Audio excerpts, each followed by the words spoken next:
এইগুলা দেখছেন কি? আপনি হয়তো প্রথমবার দেখছেন তাই না? নামটা জানার জন্য একটু অপেক্ষা করেন, তাহলে বলতেছি। জায়গাটা যেমন সুন্দর ওরকম সুন্দর হয়ে গেছে ভাই পরিবেশটা। কেন জানেন? এইগুলো হাতে নেওয়ার পর আরো বেশি ভালো লাগতেছে। এত বেশি ভালো লাগতেছে। এই পাশে পুরো বাগানটাই মানে মাঝখানে মাঝখানে এগুলো লাগানো। এগুলোর নাম হচ্ছে ধনিয়া পাতা, যেগুলো আপনারা প্রতিদিন সবজি কিংবা যে কোনো কাজে ব্যবহার করেন। আর এগুলা খেতে যেমন টেস্ট, অমন এগুলার ঘ্রাণ। এগুলা সামনে নিলে মনে হচ্ছে যে পুরো ঘ্রাণ নিয়ে নেই। ঘ্রাণ যতই নাক দিয়ে নেই কিন্তু মন ভরছে না, নাক ভরে যাচ্ছে ঘ্রাণে। বুঝতে পারছেন? এত সুন্দর ভালো লাগতেছে। এই জায়গার সবচেয়ে থেকে আকর্ষণীয় সৌন্দর্য কি জানেন? এখানে মানে অন্যরকম একটা মানে পরিবেশ, যেমন পাখির আওয়াজ, ঠিক আছে, আর চতুর্দিকে আপনার মনে করেন যে ছোট ছোট ঘর, ঠিক আছে, ঘরগুলা মনে করেন দেখতে খুবই সুন্দর, ঠিক আছে। আর মনে করেন খুব ভালো লাগতেছে আমার। আজকে মনে করেন ঘুরে আমি অনেক বেশি খুশি এখানে আসার পরে। পিছনে ঘরগুলা আর পাশে আছি আমি, মানে খুব বেশি ভালো লাগতেছে আমার থেকে। এত এত সুন্দর লাগতেছে। আপনাদেরকে আমি আরো কিছু দেখাবো, চলেন। আজকে যেটা আমি সবচেয়ে বেশি দেখাবো, এই যেগুলো হচ্ছে শাক, ঠিক আছে, এগুলো হচ্ছে কলই শাক। এই শাকগুলো অনেকে নেয়, তুইলা নিয়ে খায়। এগুলা মানে গ্রামে আসলেই দেখা যায়। আর আসলে কি জানেন, নিজের চোখকে বিশ্বাস করতে পারি না যখন এখানে আসি। আমার অনেক বেশি খুশি লাগে যে এগুলা তুলছি, এগুলা যদি আমি কারোর এখন গিফট করি, সে অনেক বেশি খুশি হবে।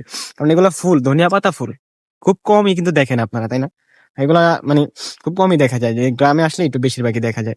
আর মনে করেন যে এখন বিকেলের শেষ মুহূর্ত, হালকা হালকা সরিষা, অনেক বেশি ভালো লাগতেছে এখানে, ঠিক আছে। আর এগুলাই এখনো বড় হয় নাই ধনিয়া পাতাগুলো। আমার ছোট ভাতিজাও আমার হেল্প করে, আমার লগেই থাকে সবসময়, কোনো সমস্যা নেই, ঠিক আছে। ও আমার হেল্প করতেছে ঘোরার জন্য।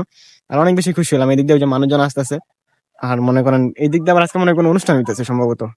আর এখানে আমি এখন চিন্তা করতেছি যে যে রেগুলারই আসার চেষ্টা করবো। আর সময় পাওয়া যায় না ওরকম ভাবে আসার। আর ঘোরার জন্য কি জানেন, এই জায়গাগুলো আমি মনে করি বেস্ট, ঠিক আছে। চতুর্দিকে সরিষা ফুল, আর মাঝখানে আমি, মনে হচ্ছে আমি একাই।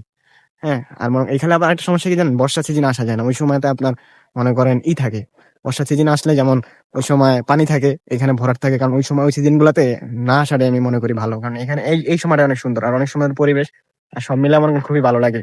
এখানে যত আসি ততই ভাই মনে হয় থাকে যে এখন কিন্তু সন্ধ্যার আগ মুহূর্ত, আপনারা দেখতে পাচ্ছেন পিছনের সূর্যটা অলরেডি একেবারে লাল হয়ে আছে। আর কিছুক্ষণ পরে হয়তো সন্ধ্যা হয়ে যাবে। তো সন্ধ্যার আগে কি চলে যাবো, কিন্তু এইগুলা দেখছেন, মাশাল্লাহ কত সুন্দর না? একেবারে ক্ষেতের থেকে উঠানো, খুব ভালো লাগতেছে। আর আরেকটা জিনিস আপনাদেরকে দেখাই, আপনারা হয়তো কইতে পারেন ভাই আপনারা এগুলা কি ভিডিও করেন, আসলে কি ভাই জানেন?